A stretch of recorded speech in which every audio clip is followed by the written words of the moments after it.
नमस्कार, स्वागत है आपका सत्यहिंदी.com पर। मैं हूं नीलू व्यास और इस प्लेटफॉर्म के जरिए आपकी मुलाकात करवाती हूं देश के बड़े न्यूज मेकर्स के साथ। और इसके पहले कि ये इंटरव्यू शुरू करूं, आपसे गुजारिश करती हूं कि अगर गूगल प्ले स्टोर से आपने सत्य हिंदी के ऐप को डाउनलोड नहीं किया है तो जरूर कर लीजिएगा। 19 फरवरी को अगर आपको याद हो तो बाबा रामदेव ने कोरोनिल के फर्स्ट एविडेंस बेस्ड मेडिसिन को लेकर एक रिसर्च पेपर लॉन्च किया था, जिसमें कि स्वास्थ्य मंत्री डॉक्टर हर्षवर्धन और परिवहन मंत्री मिस्टर नितिन गडकरी भी मौजूद थे। अब ये खबर आ रही है कि डब्ल्यूएचओ ने इस बात से इनकार किया है कि उन्होंने किसी भी तरीके का सर्टिफिकेशन कोरोनिल को दिया हो, जिसके बाद इंडियन मेडिकल एसोसिएशन ने स्वास्थ्य मंत्रालय को एक चिट्ठी लिखी है कि इस तरीके का एक फॉल्स अप्रूवल कैसे किसी मेडिसिन को दिया जा सकता है। इसको लेकर इस समय काफी बवाल मचा हुआ है। हमारे साथ जुड़ रहे हैं इंडियन मेडिकल एसोसिएशन के honorary secretary general doctor Jayesh Lele. Lele साहब, आपका बहुत बहुत स्वागत है। नमस्कार।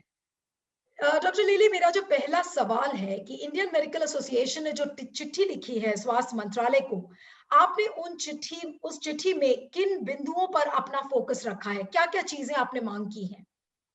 उसमें एक पहला मुद्दा ये है कि ये जो एविडेंस बेस्ड मेडिसिन के तहत जो उन्होंने पेपर पब्लिश किया है, उसके बारे में पूरी जानकारी पब्लिक डोमेन, जैसे कि ऑल ओवर इंडिया में आजकल अवेलेबिलिटी होना चाहिए और हमें भी उसकी जो इंफॉर्मेशन है वो दी जाए। कैसे उसका प्रोटोकॉल अरेंज किया है, किस तरीके से उस दवाई जो है जिसको यहाँ से, जैसे इंडिया में फूड एंड ड्रग एडमिनिस्ट्रेटिव जैसे एफडीए बोलते हैं, वो उन्होंने कैसे किस तरह से उसका ट्रायल्स लिया है, कैसे डबल ब्लाइंड ट्रायल दिया है, कौन से हॉस्पिटल्स में ट्रायल किया है, तो उसके बारे में जो ए टू जेड जो पूरे जो इश्यूज है, आज कोई भी नई दवाई जब लॉन्च होती है तो उसके बारे में पूरा एक प्रोटोकॉल सिद्धांत नियम है, वो हिसाब से जो तैयार किया है उन्होंने, उसकी पूरी जानकारी हमें दी जाए। ये पहला मुद्दा है।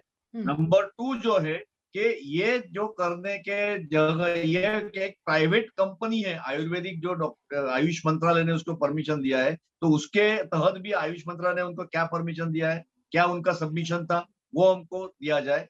तीसरा मुद्दा ये है कि 2 गवर्नमेंट के कैबिनेट सीनियर मिनिस्ट्री के मंत्री जी वहां वो एक प्राइवेट लॉन्च पे जहां मौजूद थे, तो एक तो वहां से जो एमबीबीएस एलोपैथिक डॉक्टर है जो काउंसिल में रजिस्टर्ड है, कोई भी काउंसिल में रजिस्टर्ड डॉक्टर होता है वो आयुर्वेदिक दवा जब भी इस तरह से as a magic and cosmetic act में कोई प्रमोट कर रहा हो तो ये एक चीज गलत है। तो दूसरा मुद्दा जो है वो लेके मंत्रीगणों को है कि आप मंत्रीगणों ने ये क्या क्या उन्होंने परीक्षाएं की है बिफोर सर्टिफाइंग दिस, और आज ये जब भी मंत्रीगण, जैसे ऐसे लग रहा है कि ये गवर्नमेंट ये आयुर्वेदिक दवाई प्रोडक्ट प्रमोट कर रहा है, तो इसके बारे में लोगों को पूरी जानकारी दी जानी चाहिए। पब्लिक डोमेन है, आज तो सब जगह पे अलाउड है, वेबसाइट अलाउड है, तो वेबसाइट के ऊपर अगर हमको चाहिए वो जानकारी इमीडिएटली अवेलेबल होनी चाहिए। तो इसके बारे में हम पूरी जानकारी मांग की है, गवर्नमेंट से मांग की है, आयुष मंत्रालय से मांग की है, और हम डब्ल्यूएचओ को भी साथ में लेटर लिख रहे हैं कि आपने क्या, डब्ल्यूएचओ ट्विटर हैंडल ने ना बोला है लेकिन हमको ऑफिशियली क्या सर्टिफिकेट मिला है, यह भी हमको पूरा इंतजाम होना चाहिए। लेकिन जो डब्ल्यूएचओ का जो साउथ ईस्ट एशिया का जो ऑफिस है, उसने ये कहा है कि उन्होंने किसी भी तरीके का अप्रूवल किसी भी ट्रेडिशनल मेडिसिन को नहीं दिया है। और अगर 19 फरवरी के आप ट्विटर हैंडल्स उठाकर देखें तो जो सीईओ है पतंजलि के आचार्य बालकृष्णा, तो उन्होंने बिल्कुल क्लियरली इस चीज को कहा था कि डब्ल्यूएचओ जीएमपी कंप्लायंट जो सीओपीपी सर्टिफिकेट है वो उनको मिला है। तो इसके हम क्या मायने लगाए डॉक्टर लेले कि क्या पतंजलि लोगों को भ्रमित कर रहा है, लोगों से झूठ बोल रहा है? इसको हम कैसे समझें? एक आम आदमी इसे कैसे समझे? ठीक इसी कारण हमने दोनों को मांग की है। हम लोग डब्ल्यूएचओ को भी लेटर लिख रहे हैं कि भाई आपके पास सर्टिफिकेट है तो क्या सर्टिफिकेट दिया है, और पतंजलि को भी लिख रहे हैं कि आपके पास डब्ल्यूएचओ का सर्टिफिकेट है तो हमको दिखाइए। और इसके आगे जाके हम आरटीआई में अप्लाई करने वाले हैं। आरटीआई का एप्लीकेशन में गवर्नमेंट, आज कुछ भी गवर्नमेंट सर्टिफाइड एजेंसी है तो गवर्नमेंट सर्टिफाइड को आयुष मंत्रालय को आरटीआई में वो सर्टिफिकेट हमको देना पड़ेगा कि इस तरीके से हुआ है। आज एफडीए को हम लोग कमिश्नर को लिखेंगे कि भाई आपने क्या इसका अरेंजमेंट किया है, वो तो हमको it should be open, it's available होना चाहिए।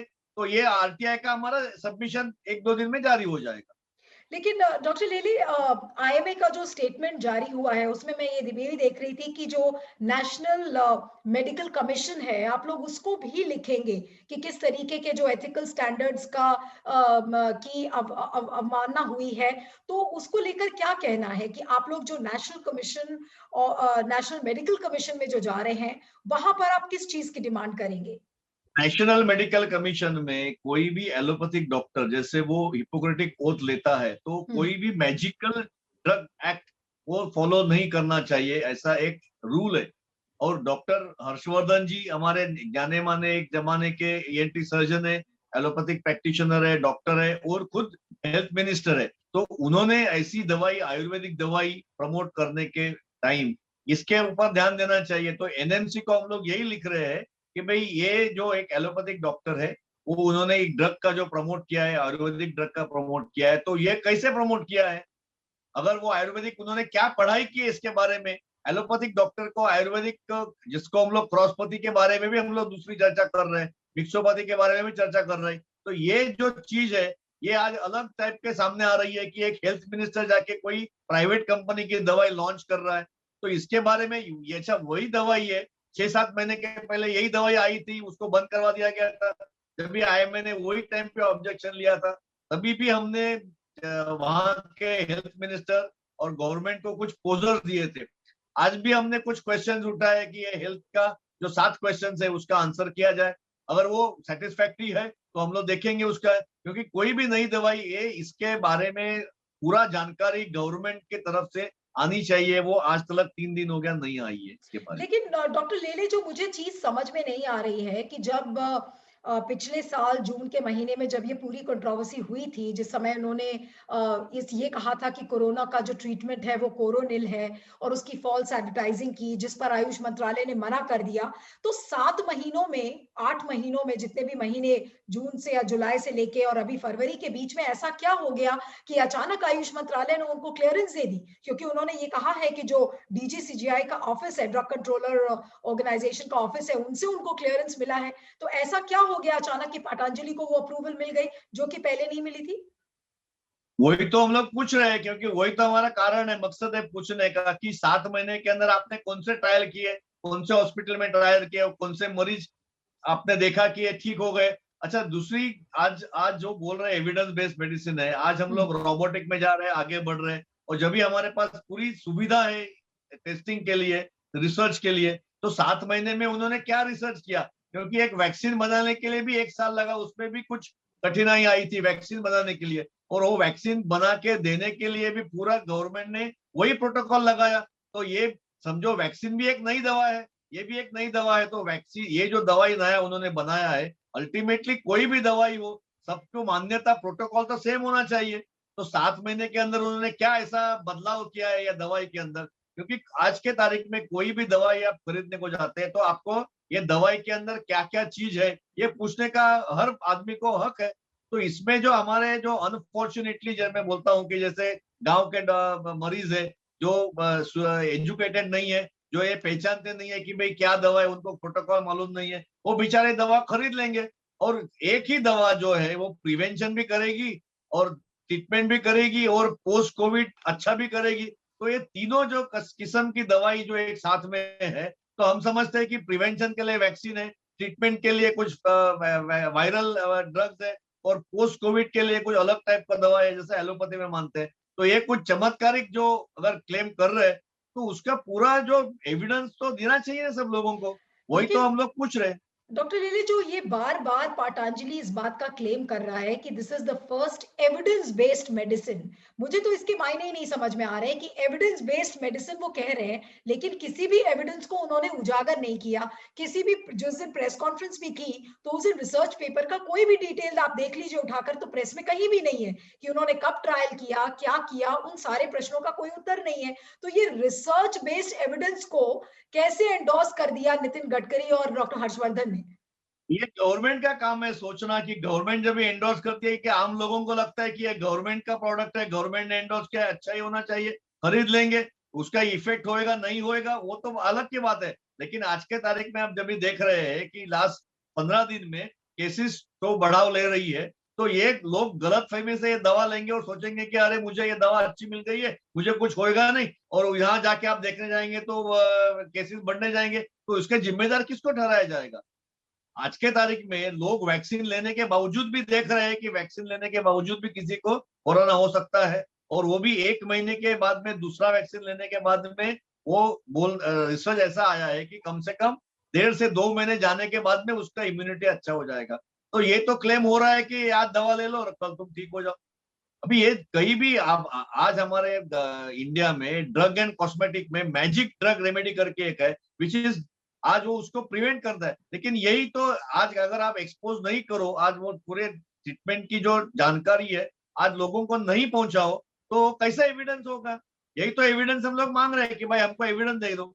लेकिन डॉक्टर लेले, आप मानते हैं कि पतंजलि इस समय एक घोर अपराध कर रहा है, लोगों को जिस तरीके से भ्रमित कर रहा है अपनी पब्लिसिटी से? क्योंकि अगर आप 19 फरवरी के इनके ट्विटर हैंडल्स उठाकर देख लीजिए, तो उन्होंने यही कहा है कि कोरोना की तो चमत्कारी दवा आ गई है, कोरोना ठीक हो जाएगा इससे, उस तरीके के क्लेम्स उन्होंने किए हैं। लेकिन जो उनका दवा का जो पैकेट है, उसमें ये दिया हुआ है कि एक सपोर्टिव मेजर है। तो ये जो डिफरेंस है between what is written on the packet and what they are claiming, इसको कैसे आम आदमी पढ़ेगा? आपको नहीं लगता कि इसको पतंजलि लोगों को बेवकूफ बना रहा है? बिल्कुल आज के तारीख में तो ऐसा दिख रहा है कि लोग दवा खरीदने को जा रहे हैं और दवा खरीद भी लेंगे, लेकिन जब भी ये सामने आ जाएगा तभी अब मालूम पड़ेगा कि क्या उसका पोजीशन है। क्योंकि इसका आज हमने सुबह को जो प्रेस रिलीज दिया, हम लोग डब्ल्यूएचओ के साथ में कंसल्ट कर रहे थे, हमारा पूरा टीम इसके ऊपर काम में लगा था, और वो सोच के आज हमने प्रेस रिलीज दे दिया है। लेकिन अगर ऐसा उनके पास एविडेंस है तो हमारे पास भेज दीजिए। अगर एविडेंस है तो छुपाने में क्या उनको, तो मतलब आज के तारीख में क्यों छुपा क्यों रही है? आज के तारीख में एविडेंस क्यों नहीं, एविडेंस एक्सपोज हो रहा है उसको? लेकिन सरकार आपको क्यों लगता है कि ऐसा करेगी? क्योंकि बार-बार लोग ऐसा, एटलीस्ट ऐसा परसेप्शन है कि बाबा रामदेव को सरकार का बहुत सारा आशीर्वाद मिला हुआ है और सरकार उसको डायरेक्टली और इनडायरेक्टली एंडोर्स हमेशा करने की कोशिश करती रहती है। बाबा रामदेव को जिस तरीके का सपोर्ट है, तो ये क्या कहेंगे कि सरकार जिस तरीके से एक प्राइवेट कंपनी के साथ मिलकर और इस तरीके की एक पब्लिसिटी कर रही है, तो आम लोगों के बीच में किस तरीके का मैसेज जाता है सर? ये लोगों को, जैसे पूरी डॉक्टर लोग जानते हैं कि इसके बारे में क्या मिथ्या है, लेकिन आम जनता आज हमारे अनफॉर्चुनेटली इंडिया में जितने भी अनपढ़ लोग हैं, जितने भी गांव में लोग हैं, इनके तक ये नहीं पहुंचता है। ये पहुंचना, मैं समझता हूं कि ये मीडिया, आज मीडिया बहुत जागरूक हो गई है, क्योंकि आज सुबह से कम मैंने 20 इंटरव्यू दे दिए और सब जगह पे यही क्वेश्चन था कि क्या हो गया क्या नहीं हो गया। आज लोगों को ये दवाई से मालूम पड़ रहा है कि भाई इसमें कुछ तो अंदर क्लैरिटी नहीं है, ये एक समझ में आ गया है। तो ये क्लैरिटी नहीं है आज के तारीख में, आज वर्ल्ड ओवर ये ऐसा कोरोना का तकलीफ हो रहा है, और अगर इंडिया ऐसा चमत्कार दिखाए तो पूरे वर्ल्ड में ये दवा पहुंच जाएगी। लेकिन लेकिन मुझे दवा, डॉक्टर लीले, एक चीज जो मुझे भी नहीं समझ में आती कि ये जब प्रेस कॉन्फ्रेंस के लिए इनवाइट मिस्टर गडकरी को और डॉक्टर हर्षवर्धन को भेजा गया था, तो उनके पास अगर ऐसी कोई छुपाने वाली चीज होती, तो क्या उनको नहीं पता था कि ये जो पब्लिसिटी है ये उनके लिए एक एडवर्स पब्लिसिटी बन जाएगी? अगर एक गलत प्रोडक्ट को वो एंडोर्स करेंगे, तो क्या इतनी बेवकूफी ये दोनों कैबिनेट मंत्री कर सकते थे? अभी लेकिन मैं इसके बारे में कुछ बोल नहीं सकता हूँ, लेकिन वो उनका काम है। जैसा डॉक्टर भी मैं समझ सकता हूँ कि उनको इसका, उनके पास अगर प्रूफ है तो वो हमें भेज दीजिए प्रूफ, हम प्रूफ के लिए तो तरस रहे हैं ना। हम्म। प्रूफ सबको मिलना चाहिए, मुझे क्यों, पूरे ऑल ओवर इंडिया के हर आम आदमी को मिलना चाहिए कि भाई ये दवा है और इसका ये प्रूफ है, और इस तरीके से उसका टेस्टिंग हो गया है और सर रिसर्च हो गया है। रिसर्च के बारे में हम तो आगे ही है। आज एलोपैथिक मेडिसिन आज क्यों इतनी बढ़ रही है? क्योंकि ऑल ओवर वर्ल्ड में रिसर्च हो रहा है। आयुर्वेदिक में भी रिसर्च हो सकता है, लेकिन वो रिसर्च आगे सबके सामने रखना, वो जो जरूरी बात है वो नहीं रखी गई है ना। 3 दिन हो गया आज के तारीख में।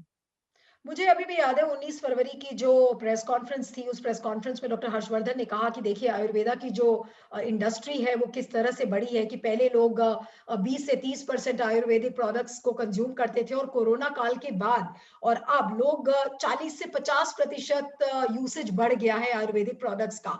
तो उनका जो ये स्टेटमेंट है और plus specially at an event where a Patanjali product is being promoted, तो ये तो साफ दिखता है कि सरकार उस प्रोडक्ट को एंडोर्स कर रही है, भले उसके क्लिनिकल ट्रायल के रिजल्ट्स आए हो या ना आए हो, भले ही चाहे वो रिसर्च जो उसकी है वो कितनी भ्रामक हो, लेकिन आउटराइट एंडोर्समेंट है सरकार का। ऐसे तो दिख रहा है, जैसे आज जब आप जिस तरीके से आप सजेस्ट कर रही है और आपको जैसे 3 दिन में जैसे हालत हो गए हैं, वैसे लोगों का भी समझ में आया है कि इसमें गवर्नमेंट अगर प्रमोट कर रही है तो गवर्नमेंट सपोर्ट कर रही है, तो बिना गवर्नमेंट के सपोर्ट ये नहीं हो सकता है। लेकिन डॉक्टर लेले, मुझे याद है कि दिसंबर के महीने में बीबीसी ने बर्मिंघम यूनिवर्सिटी की एक लेबोरेटरी से कोरोनिल को टेस्ट करवाया था और वहां की जो वायरोलॉजिस्ट हैं डॉक्टर मैत्री, उन्होंने बिल्कुल साफ कहा था कि there is no relation between Coronil and the treatment of corona. Means corona के ट्रीटमेंट में कोरोनिल बिल्कुल सही साबित नहीं है और वहां के जो फूड एंड ड्रग ऑर्गेनाइजेशन है वो भी किसी तरीके के इम्यूनिटी बूस्टर को रिकॉग्नाइज नहीं करता है। और वहां पे बहुत सारे सवाल खड़े हुए कि वहां पर ओवर द काउंटर उन एशियन ब्लॉक्स में क्यों कोरोनिल बिक रही है। और यहाँ पर जो 19 फरवरी की प्रेस कॉन्फ्रेंस हुई थी उसमें बड़े बड़े जो ट्विटर हैंडल्स पे मैसेज था पतंजलि की तरफ से कि अब ये कोरोना की दवाई 158 देशों में निर्यात होगी। तो क्या आपको कोई कमर्शियल एंगल नजर आ रहा है कि हो सकता है कि इसको ये जो सीओपीपी सर्टिफिकेशन है ये सिर्फ एक्सपोर्ट करने के लिए किया गया हो ताकि ये 158 देशों में कोरोनिल को बेचा जा सके, वहां पर निर्यात किया जा सके? क्या ये कमर्शियल एंगल भी आपको दिखता है? ये इसमें ये तो बहुत ही इन्वेस्टिगेटिव आप जो बोल रहे हैं, और आप जो बोल रहे हैं वो रिपोर्ट तो वेबसाइट पे अवेलेबल है। हम्म। जो दिसंबर में रिपोर्ट पब्लिश हो गई थी तो वो पब्लिश अवेलेबल है, तो लोग बाहर के गांव भी लोग जाते होंगे, तो वो कितने लोग खरीदते होंगे। अगर लोग एक्सपोर्ट भी करने वाले हैं तो एक्सपोर्ट का जो ये अल्टीमेटली इट बॉइल्स डाउन, तो मनी का ही इश्यू हो गया ना इसके अंदर तो। लेकिन इसमें लोगों के, हम जैसे डॉक्टर समझते हैं कि कोई भी पेशेंट का हेल्थ के बारे में इतनी गलत फहमी नहीं होना चाहिए और खिलवाड़ नहीं होनी चाहिए, वही हम लोग मानते हैं, सिंपल चीज। लेकिन आपको लगता है डॉक्टर लेले की जो पतंजलि के प्रोडक्ट्स की जो विश्वसनीयता है और जो वो जिस तरीके के दावे करते हैं, आज उस पर एक बहुत बड़ा प्रश्न चिन्ह खड़ा हो गया है जिसको लेकर सरकार बिल्कुल गंभीरता से नहीं पेश आ रही है? आना चाहिए सरकार को। सरकार को सब क्लैरिटी होना चाहिए, दवाई के बारे में क्लैरिटी होनी चाहिए ना उनको। अगर उनको एक्सपोर्ट करना है, कितने टाइम इस तरीके से आप कर सकते हो। सरकार को इसके आगे गंभीरता से विचार करना चाहिए, और उसी के हम लोग कर रहे हैं। आज हमारा लेटर के बारे में जो रिलीज किया है उसके अंदर वही सब लिखा है इसके अंदर। नहीं तो आप क्या रेकमेंड करेंगे लोगों को जब तक ये रिजल्ट्स नहीं आ जाते, कोरोनिल कोई ना खरीदे? आप एक डॉक्टर हैं, एक डॉक्टर के नाते आप आज लाखों लोग जो ये इंटरव्यू देखेंगे उनको आप क्या कहेंगे कोरोनिल के बारे में? मैं सभी लोगों को यही कहूंगा कि आप इसके बारे में पूरा प्रश्न जो हमने तैयार किए हैं वो प्रश्न का उत्तर हमारे पास आते हैं तो हम पब्लिश दे देंगे, हम वापस प्रेस रिलीज दे देंगे। और हमने जो भी क्वेश्चंस जो पूछे हैं पतंजलि को, आयुष मंत्रालय को और गवर्नमेंट को, कि ये कैसा रिसर्च हो गया है, क्या एविडेंस है, वो सभी अवेलेबल होना चाहिए डॉक्टर को। और इसके बारे में अगर वो वेबसाइट के ऊपर देते हैं तो हम वहां से चेक चेक कर लेंगे क्या है क्या नहीं। उसके बारे में आप अभी 8 कम से कम 1 साल तो हमने कोरोना के साथ निकाल लिया है, लेकिन अगर उनके पास एविडेंस है तो वो 2 दिन में सामने आना चाहिए। कितना टाइम लगेगा? जब भी आपने दवा रिलीज किया वही टाइम पे आपके पास जो होना चाहिए था, तो आज रिलीज करो तो वो वेबसाइट के ऊपर अगर सबको अवेलेबल है, कोई भी आदमी जाके वो देख सकता है। तो ये जब तक नहीं है तब तक दवा मत खरीदो, ऐसा मैं लोगों को सलाह दूंगा। लेकिन डॉक्टर लेले, जो ये वैक्सीनेशन ड्राइव चल रही है और करोड़ों रुपए, इनफैक्ट 35,000 करोड़ से वैक्सीनेशन ड्राइव पर खर्च हो रहे हैं सरकार के, तो एक तरफ हम इतना पैसा वैक्सीनेशन ड्राइव के लिए लगा रहे हैं और दूसरी तरफ एक आयुर्वेदिक प्रोडक्ट जिसका सपोर्टिंग मेजर है, जो कि एक सहायक दवा के रूप में सरकार प्रमोट कर रही है, तो ये कहीं ना कहीं सरकार का एक विरोधाभास नजर नहीं आता कि एक तरफ आप कह रहे हैं कि नहीं ये वैक्सीन लो, इतना पैसा हम लगा रहे हैं, और दूसरी तरफ आप एक आयुर्वेदिक प्रोडक्ट को एंडोर्स करते हैं? आज आपको याद होगा कि वैक्सीन लाने के समय भी बहुत तरह से कुछ निस्संदिग्धता थी, कैसा एक्ट करेगा, क्या करेगा, कौन से ट्रायल हो गए, ये ट्रायल नहीं हो गए, वो सब लोगों को मालूम था कि आज फेज 1 ट्रायल हो गया, फेज 2 ट्रायल हो गया, फेज 3 ट्रायल में ऐसा रिसर्च है। तो क्यों नहीं दवाई के बारे में भी उतनी जानकारी था गवर्नमेंट दिखा रही है। मुझे गवर्नमेंट को वही पूछना है कि आप वैक्सीन लाने के समय आपने पूरा फेज 1, वहां तो मोदी जी तो पुनः गए थे देखने के लिए कि वैक्सीन कैसे बन रहा है, क्या नहीं हो रहा है, तो इसके बारे में भी उन्होंने तपास किया होगा, तो हमको दे दी जाए ना, वही तो हम मांग कर रहे हैं। तो आप क्या कहेंगे आज पातंजलि के लिए डॉक्टर लेले की पातंजलि के जो दावे हैं और जो एक्चुअल रियलिटी है, हमने देखा था 7 महीने पहले भी जो उन्होंने दावे किए थे वो गलत प्रूव हुए और उसको आयुष मंत्रालय ने रिजेक्ट कर दिया। आज फिर वो एक नया दावा लेकर आए हैं जिसको कि सरकार का पूरा उसको समर्थन मिला हुआ है। तो क्या कहेंगे पातंजलि के बारे में? अगर मैं एक लाइन में अगर कोई कोट आपसे पूछूं कि क्या कहेंगे उसके लिए? मैं पतंजलि को एक ही बोलूंगा कि आपके पास जो एविडेंस है वो हमें आईएमए को दे दी जाए, और लोगों को बोलूंगा कि आप 8 दिन रुकिए, 8 दिन से कुछ बहुत फर्क नहीं पड़ने वाला है। और इनके पास दवाई अगर उन्होंने तैयार की है, दवाई एविडेंस है, तो मुझे नहीं लगता है कि 24 घंटे के अंदर वो पेपर क्यों 24 घंटे के अंदर देने चाहिए, ऐसा मैं मानता हूँ। तो लेकिन मैं ये पतंजलि को बोलूंगा 24 घंटे के अंदर वो पेपर दे दीजिए, और पेशेंट को बोलूंगा कि 8 दिन रुकिए दवाई लेने के बजाय। लेकिन आप ये इस बात को क्लियरली मान रहे हैं कि पातंजलि कुछ ना कुछ इस समय लोगों से छुपा रहा है? अभी आज के तारीख में जब तक वो पेपर हाथ में नहीं आते तब तक हम तो यही मान के चलेंगे। Okay, okay. तो डॉक्टर लेले अब आगे के लिए क्या किया जाए? कोरोनिल एक तरफ का दावा है कि देखिए ये first evidence based research paper है जो उन्होंने लॉन्च किया है। अब उनके पास ये सारा सर्टिफिकेशन है, पहले इसको लेकर सवाल खड़े हुए थे। तो एक आम आदमी क्या सोचेगा जो जिसके अंदर एक वैक्सीन हेजिटेंसी है? बहुत सारे लोग हैं जो वैक्सीन नहीं लगवाना चाहते।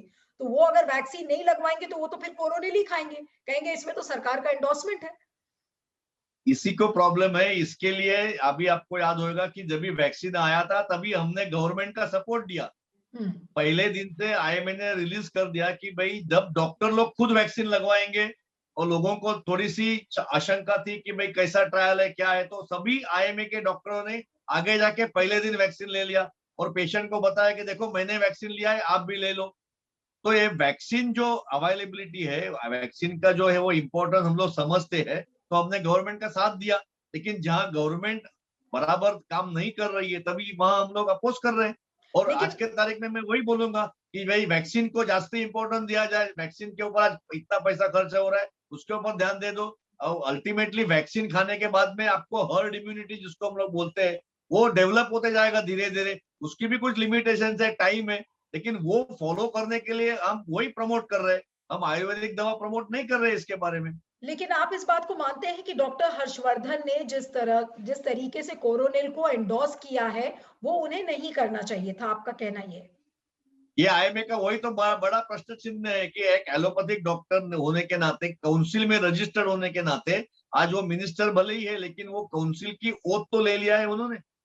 आज काउंसिल के जब भी ओथ लेते हैं डॉक्टर होते हैं तो उनके कुछ भी हाइपो इसको हम लोग ओथ बोलते हैं, हिपोक्रेटिक ओथ। तो हिपोक्रेटिक ओथ में ऐसा ही आता है कि मैजिकल ड्रग एक्ट प्रमोट नहीं करना चाहिए।